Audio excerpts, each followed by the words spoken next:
I'm really excited to um, to introduce Matt Beran as our guest speaker today. Matt Beran is a senior product specialist at InvGate and seasoned IT industry with over 2 decades of experience in service management. He looks really young, but I tell you, yeah, he's not. He has a lot of experience. He is a host of Ticket Volume, a popular podcast featuring hundreds of episodes of curiosity-driven conversations regarding ITSM, AI, career growth, and human-centered design. Ticket Volume is awesome, by the way, title. If IT guy, I know how many tickets come to me and the volume of it, but then Matt speaks about that. So it's volume word. So that's really good wordplay by Matt there. And as he puts it, he's all over the place with passion for good system, informed design, building things that matter, from co-founding open source community to speaking, embracing discomfort for real innovation, like pollinating diverse flowers as a consultant or rethinking process at AI as an helpful second set of hands. No wonder he's recognized as HDI's top 25 thought leader for 2023 and 2024, maybe 2025, who knows? And might describe his approach all over the place in the best way possible, driven by passion for good systems and informed design. So I welcome Matt. And Matt, we just have one question for you. Can you please share one piece of advice which would be helpful for the people of AHF? Thank you. Yes. I think the best advice I can give to people that are looking for jobs or just trying to figure out what their next thing is that there is no word for the opposite of mistake. There is no such thing as the opposite of a mistake, because you would think that the opposite of a mistake would be like a success. But really, mistakes are what combine to deliver success. Mistakes are part of success.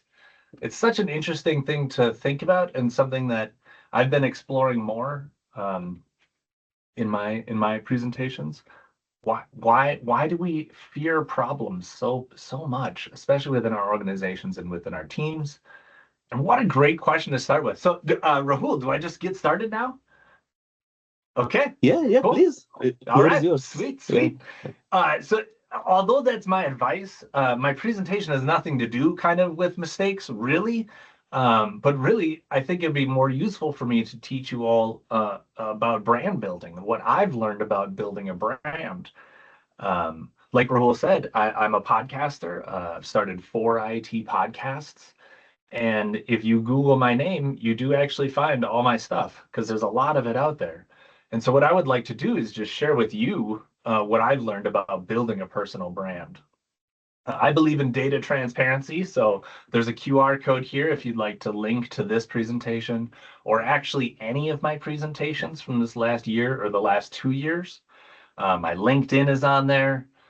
My website's on. There's a bunch of stuff on there. It's my Linktree link. So anyway, I'm going to take this hat off. I think it's cool to have funky hats, but I'm getting a little warm, to be honest. So I'm just going to be more comfortable. And I want to thank you for being here to discuss something that I find very useful. This is very entertaining to me. This is something that I've studied for a long time and something that I love doing. So let me be first, I want to be forthright and transparent that these are just my perspectives and my experiences. Things change, you change. This isn't gospel, so just take it with a grain of salt. Let's get started. There's an agenda here. We're going to talk about personal brand and get into communicating your value. But there are 2 ways that I think that I can help you get advice with your career. The one where I can help the most is like big picture. Where are you trying to go? I'm 45 years old. Rahul is just waiting for me to announce my age, actually. I'm 45 years old, so I have been in the industry for 25 years, which sounds crazy. But through that time, I have built a personal brand. If you talk to people in the IT industry and they're on the internet, there's a pretty likely chance that they know who I am, because I'm just studying the industry at all times. And this isn't going to be like your other career guidance presentations. Because a lot of that stuff, the standard stuff, you can get from Google, you can get from ChatGPT. I'll throw some of that in here too, but this is mainly about your brand and my personal experience and how to build it. So I've got a ton of perspective and tips here. So let's get cracking. Okay, hi, I'm Matt. I grew up on a farm, and so I really like good tools and good food. I know that you can live a beautiful and simple life, and I believe that technology is going to save us. I believe that technology is going to save us from ourselves. So as you can hear, I'm an altruistic person. I'm someone who believes in goodness, that there is goodness out there. I've read a lot of sci-fi, and I believe that there's a natural system to live in peace and harmony with the earth. I'm also a prepper. I really like the idea of being self-sustaining and self-sufficient, to be able to take care of my own people with my own resources. So that's actually my retirement goal. Some people want to retire in Hawaii or a luxurious place. My end goal is to retire at the end of my career with a fully self-sustaining permaculture system where I don't depend on stores or capitalism to survive. Crazy, right? And now I work in service and support. I work in IT. So you know as well as I do that technology isn't anywhere near the ability to save humanity yet. But knowing who I am will help you see why I make the career decisions that I do. All of my decisions are working toward that end goal, not my jobs goals, not my career goals, my personal goals. Now, I'm about to throw you down a giant rabbit hole, and I do mean giant. It's one of those questions that everyone thinks about.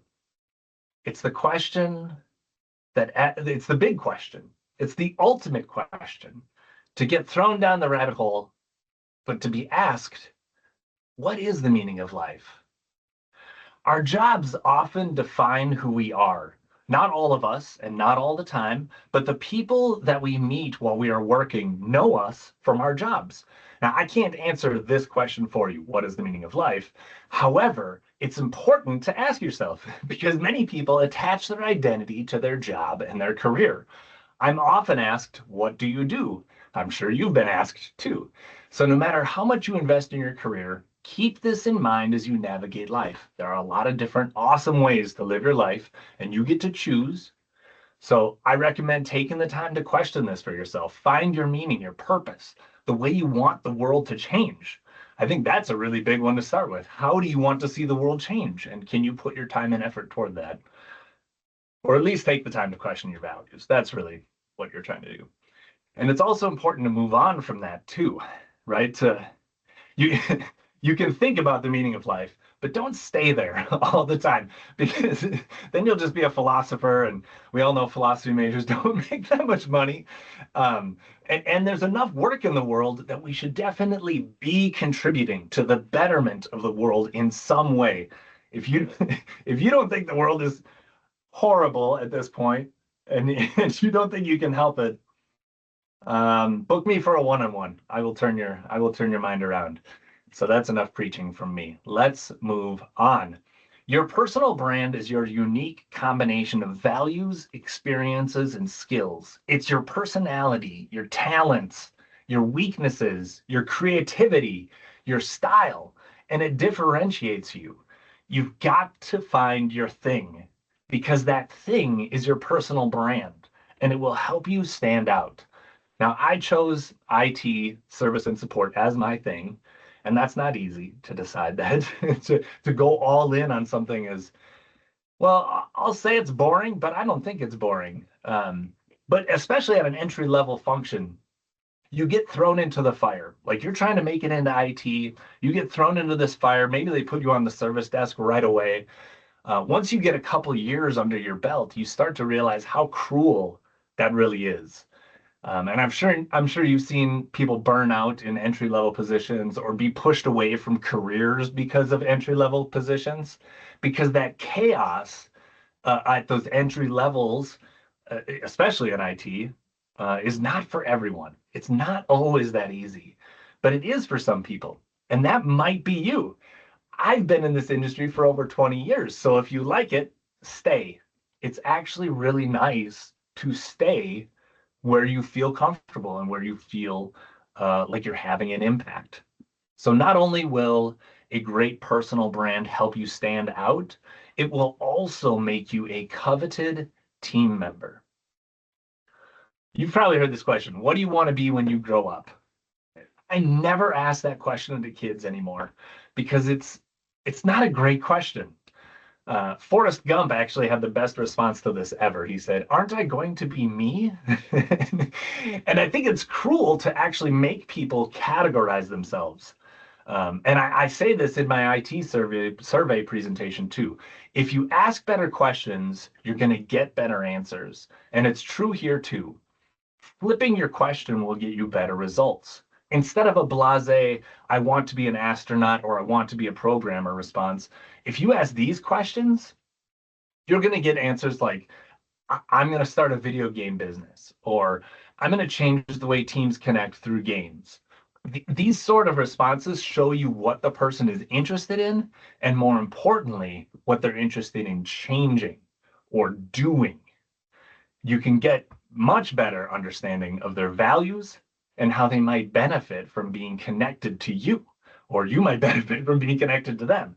So this second question is a really important one, and the one that I ask kids, especially seniors in high school and college kids that are looking for career guidance. How do you want to feel at work? I don't think that we think about that often enough. Do you want to feel hungry?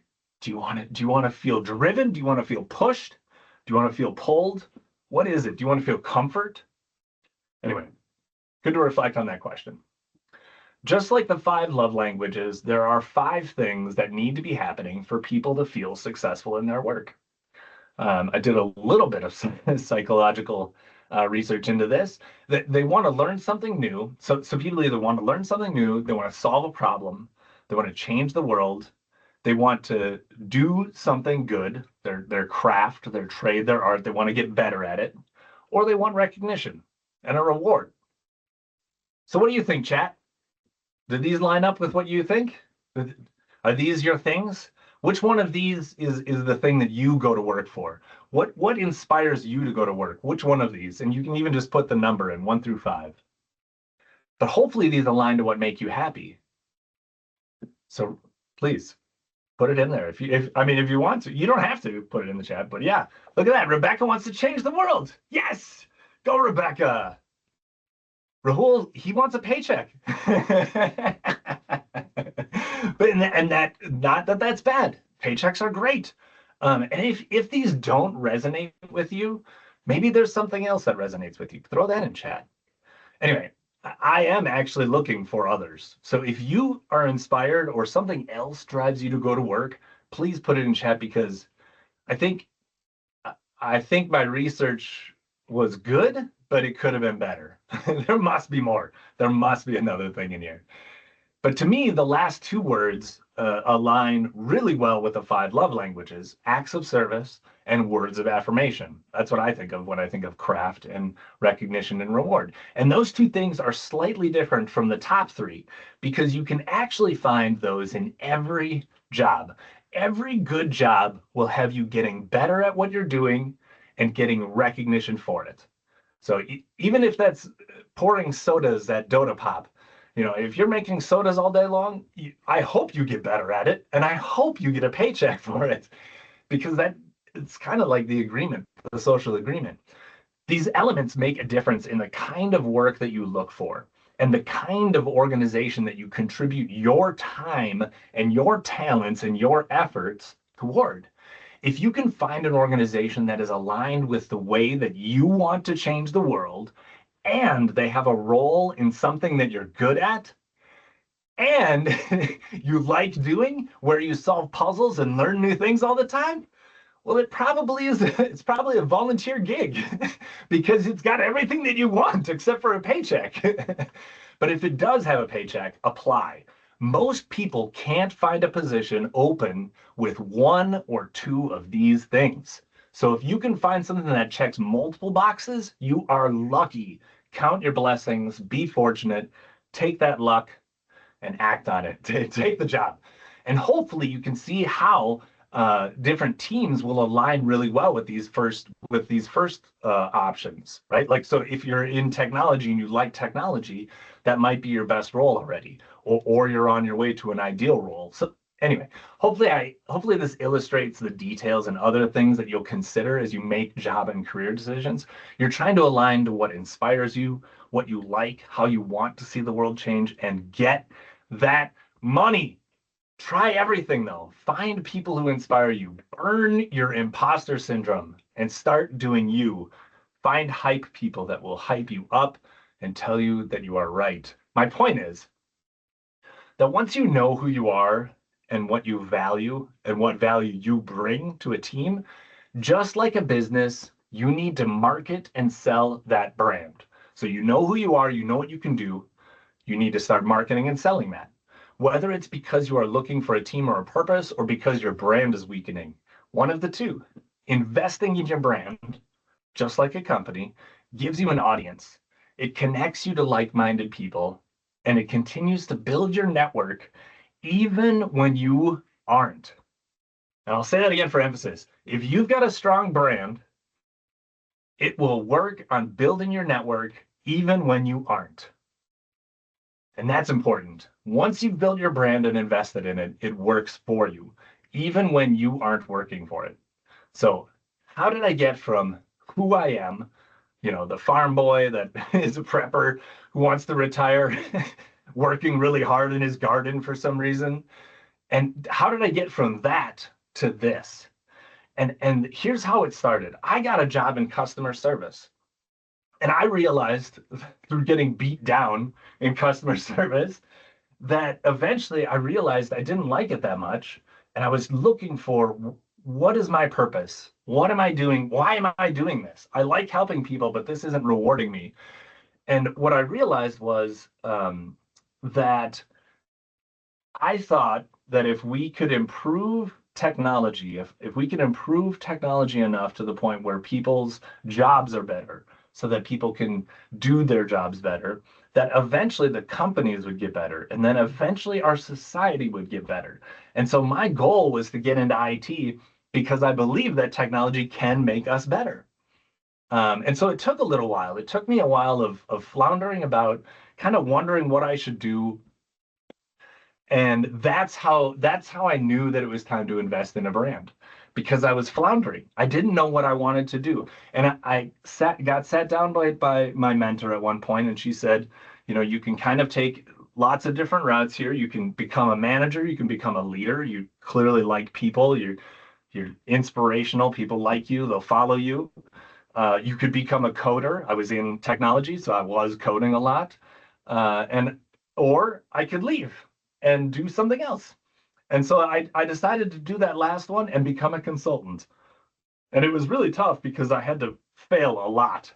I failed on some really big projects. I failed on a $3 million project, failed on a $10 million project.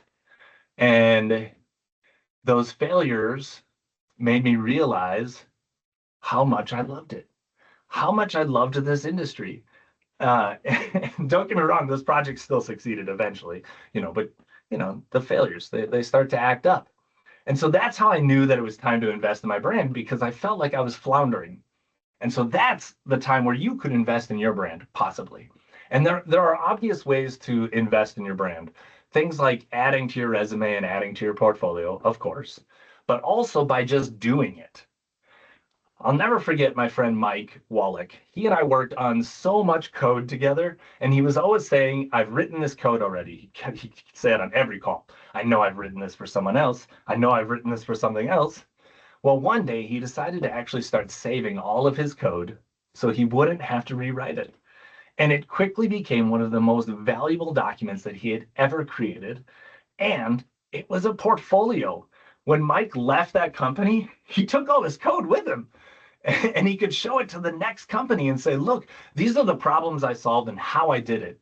And he was interviewing with a technology leader, and they read through it to see the quality of his code. Fascinating way to think about portfolios. And you can do this too. Did you write an awesome knowledge base article? Save it.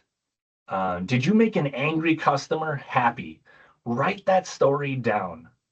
I had a mentor once say this to me on the service desk. You know, Matt, if you wrote down every story that you could tell every day, people would read it.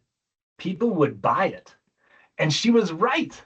Professional blogs, professional authors, experts, colleagues, scientists, everyone wants to hear these stories, especially from the entry level positions. You know, once you get to my age, 40 plus, you don't really want to take an entry level position, but you do still need to know that context.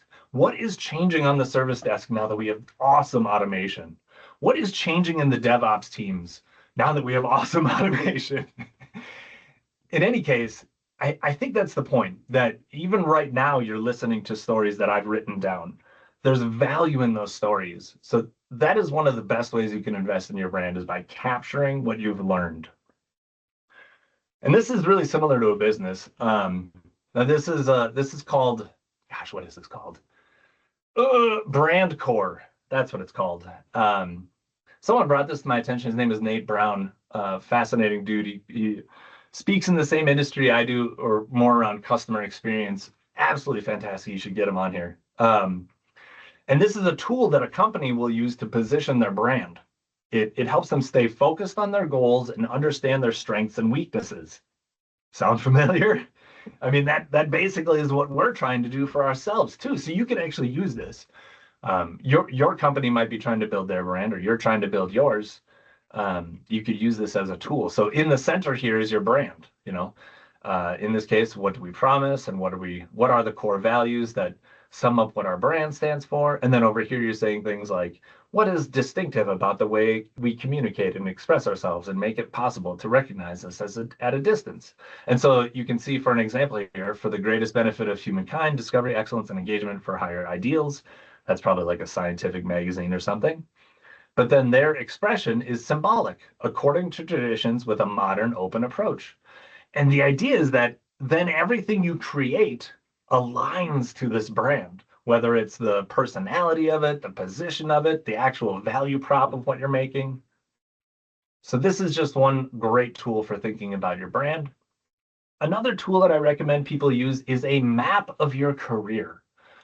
This sounds kind of silly until you see mine, and you're like, oh, I could actually learn from Matt's mistakes, is what I think in my brain. Anyway, I'm showing you this so that you can see that I started to really invest in my brand around 2008. This is when I launched my first podcast, was right here. I was working as a service desk agent, and I quickly went into a consulting role. So that was that mentor that I was talking about. And around 2008, I also joined a professional association. I joined this HDI association, which happens to be an association of help desk professionals. And that was my mentor's advice. Really good advice. Take your mentor's advice. Each one of these places of employment, however, has contributed to my brand and can be found on my resume and in my portfolio. And a lot of what I created at these companies still lives on there, on the web. And just like Mike, I bring it to my next companies. It's kind of what I do. So you can see I've launched 4 different podcasts up here. There are these black lines. I don't know why I cut the titles off, but I did it at a lot of different companies. So each one kind of got a different flavor of what Matt thought was good. And at each juncture of the career journey, I was given opportunity to reflect on my values again and remember what makes me feel valued. And this is where the short-term needs and goals are super important. Now, I've got, I don't have it listed on here, but there are several points in here where my life drastically changed. I had 2 kids in 2008 and 2009. My father passed away in 2014, and some legal action. I was threatened to be sued in 2015 by my employer. And I was completely depressed and anxiety-ridden in 2018 when my CEO refused to take my advice and take action. We had a major personal conflict, and we have healed, but not well. But anyway, what I want to do is I want to show this story to you because it illustrates why you need to think in 2 modes. You need to think long-term. So, back in 2008, I was thinking about where I would want to be up here. But you also need to act small term too, because you can't jump from a service desk agent all the way to a senior experience architect. You need to take some steps along the way. But that focus is what got me there. So I made short-term choices to align to my long-term goals. So maybe you get an opportunity to take a 3-month trip to the other side of the world, or you experience a loss in your family, or your family is growing and you're adding kids like I did. Whatever your immediate context is, make the best decisions in those moments, considering some of the details of working with a new organization. Like, is this remote work? How long is the commute? Is the total compensation enough for my family? And the potential for opportunity, the gamble.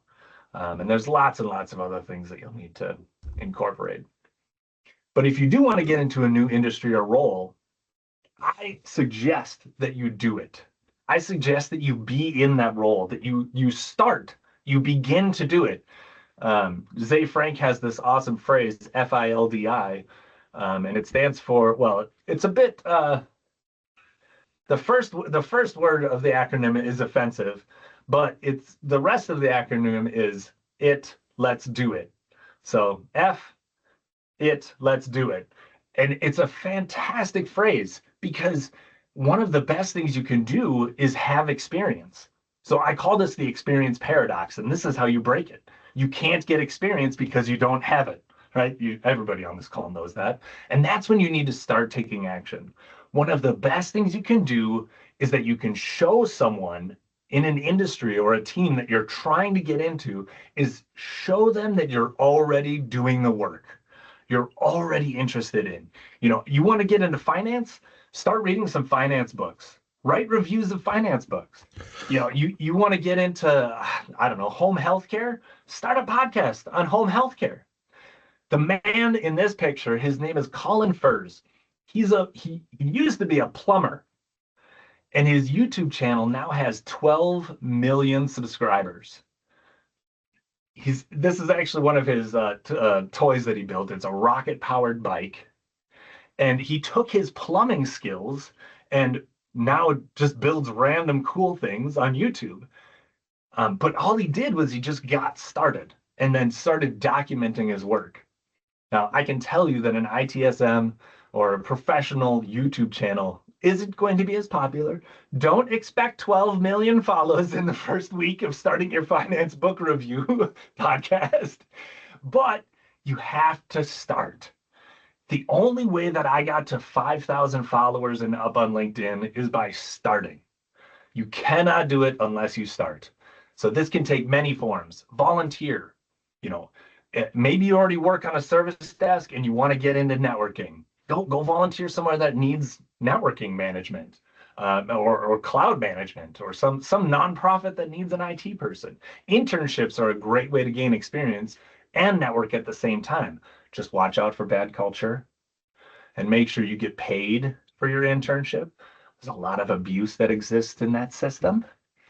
Some other ideas are looking to get hired as an application developer. If you are trying to be an application developer, start working on some open source projects. If you're trying to break into finance or IT, find an association. I've gotten most of my opportunities from connections I've made in associations. There's a million ways to do it. Just like this guy, build a homemade rocket and start doing the work. It's going to give you experience. It's going to give you proof. And it's going to be proof that you're dedicated to an idea or craft. And that is bait for hiring managers and recruiters.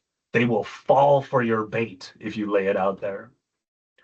Once you get past some entry-level work, you'll start working in contributor positions, and it's important from time to time to reflect. Are you finding joy in this work? That's a Marie Kondo shout out if you're a fan. She was onto something. Taking a moment to recognize if something brings you joy, it stops you from getting stuck.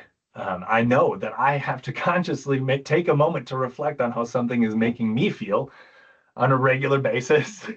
Sometimes I put it in my calendar, reflect and feel. What are you feeling right now? Don't forget to think about that. But this is important too, because this is another visual way to think about your career. So I showed you my career path. This is another visual. So when I was a service desk agent, my boss was telling me, hey, you can go into a management position and go into people management. You can go deeper in expertise and go into tech. You could pivot and maybe go over to customer service, this other department, or you could pivot over here. Oh, sorry, I clicked. But the idea is that you're always thinking about where you are and where you could go next, right? Because if you're the service desk agent and you take this network administrator role, it's going to be really hard to get back to this service desk team lead role. But it does lead to other opportunities. So you always need to be thinking about that, only taking positive steps towards what you actually want. Okay, I think that captures that. And I did want to highlight that this is a great place to use LLMs too, because you can actually prompt them specifically to say, what should my next career be? What are some careers that are related to what I'm doing right now?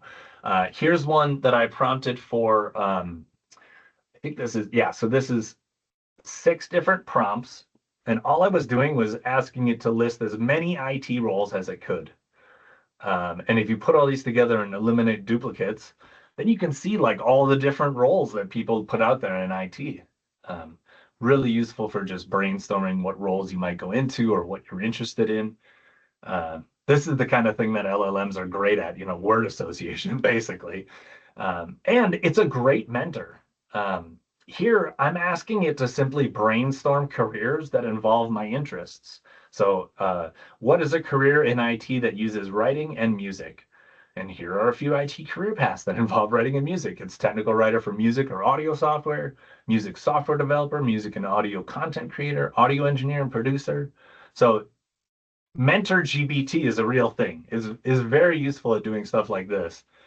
Here's another one where I put in a salary requirement. This is a good one. Not only do I want to work in IT on music and be creative, but I also want to make some money so I can eat. And then it put in different titles here. It's like, hey, you're going to need to aim for creative director or user experience or product designer or creative technologist. And what I would do from here is I would say, okay, I would read these descriptions, creative director, maybe that sounds exactly what I want.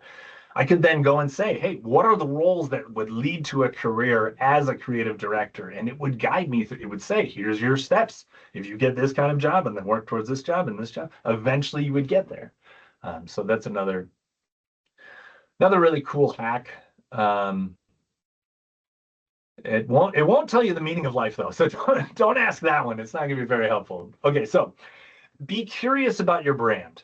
If you like board games like Raul, you can make that your brand. If you like to dress nice, that could be your brand. Whatever you like about life, it can be your brand. And bonus points if you combine it with a way to make money. But seriously, do try to find ways to make your brand into a career. Or you can do the thing where your career funds your other hobbies and you have to decide, is this my hobby brand or my professional brand? You can totally do that. And I did that for a while. But hopefully you can see how joining those two together moves you further and moves you faster. I run a podcast on IT service and support, and it's called Ticket Volume. And on episode 29, we talk with April Allen, and she describes her journey from being a knowledge manager on a service desk to a COO, a chief operating officer. And I mean, every guest on there is actually an example of a career path or a brand. So ask around, listen, and work towards yours. Don't copy someone else's. So this is how my brand sold me. This is the InvGate story. What happened was, if I go back to my career slide, I was here working at Kinetic Data, fighting with my CEO every day. It was terrible. I was the most depressed I've ever been. I ended up getting a different job at Linium, which if you see here, I've worked at 2 small consulting firms that both got acquired by Cognizant. That's fun. Got to quit Cognizant twice. But what was really nice is going into this other role of a senior experience architect. And what I'm doing is I'm showing you that I guess, actually, give me 1 second because it's back here. Okay, so the InvGate story. What I realized is that in here, When I was working as a senior experience architect, what happened is this company reached out to me from back when I was working here. So they met me in 2011 or 2012 at an event, and they wanted to hire me back then. And I told them what I was making, and they said, no way, we won't pay that. And then later, when I was working as a senior experience architect, they called back and they said, hey, we would actually like to pay your salary now. We need someone who understands IT. They need to be in the US and they need to have a big network. And we want to start a podcast. And I said, oh my gosh, I am the perfect hire. I literally had exactly what they needed. And what's crazy about it is I tried selling my brand at the 4 companies before that, before this company, before InvGate. No one would buy it. And I realized in that moment why. You need to find a company that needs what you have. Similar to a CEO, there are CEOs who start companies. They're founders. They grow a company from 0 employees to maybe 10 employees. Then there are CEOs that are really good at growing companies from 10 people to 100 people. Then there are CEOs that are great at going from 100 to 500. And what I realized is that I am a marketing nerd, a technical marketing nerd who works best at companies that are between 100 and 500 people. And they have to need attention because that's what I'm good at building. It's the only thing I'm really interested in is attention. And so what I did is I found a company that needed exactly what I had and nothing else. They needed it in that moment. Now, I'm very fortunate to have found this company. And I had to go to a lot of events to meet these people and build a giant network to meet these people. But it did pay off. The network pays off. And now today I have equity in a growing company who needed what I have. And I feel rewarded every day. So that's my fortune talking. I realize that's entitlement talking. But some other big lessons that I've learned are that employment isn't a one-way street. Great employers invest in their employees and give to them. Invest in yourself. Training might look expensive because it is, but a few well-planned courses could easily change your velocity or direction. When I took a break from ITSM consulting and went into experience management consulting, I had to take several courses. It was so inspiring and so much fun to learn something different. Mentors are awesome, especially when they aren't work colleagues or your boss. Keeping in touch with people can be challenging, but there are a ton of tools to help with this. AI and LLMs are great at nagging you. It's like the best nag there is because you don't have to ask someone to do it, and it really will nag you hard. So try to not stop working on connecting with people, whether you're in a good role or looking for your next position or not, because you're going to need them. And do something that benefits you from the work you're doing, and then share it out loud. If you haven't found your brand yet, keep exploring. You might find something that you are heavily interested in, or it might be deeper inside something that you've already explored.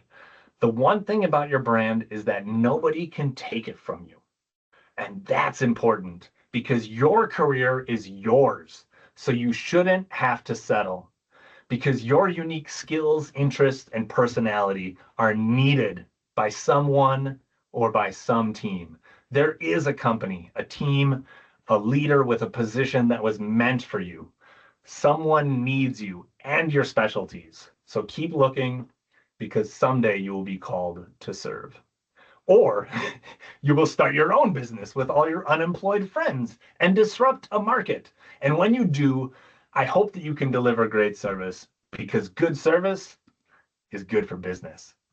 Thank you so much for your time and attention today. At a minimum, you should scan the QR code and connect with me on LinkedIn or just search my name. You'll find me. I'm constantly sharing open positions and sharing profiles of people who are looking for work. If you want me to share your profile, send me a DM. Or maybe you want to ask me a question. Do it. This is my job, and it's my brand to help you.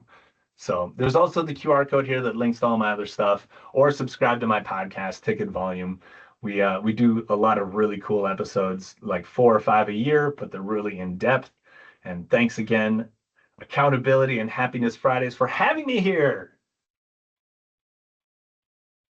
Awesome. Matt, really, really, really, really thank you. Heartful thanks for sharing your journey and guiding us. It was really amazing presentation, and I know that there's going to be a lot of questions. Um, so, Jimmy, if you can stop recording, and we can get to these questions.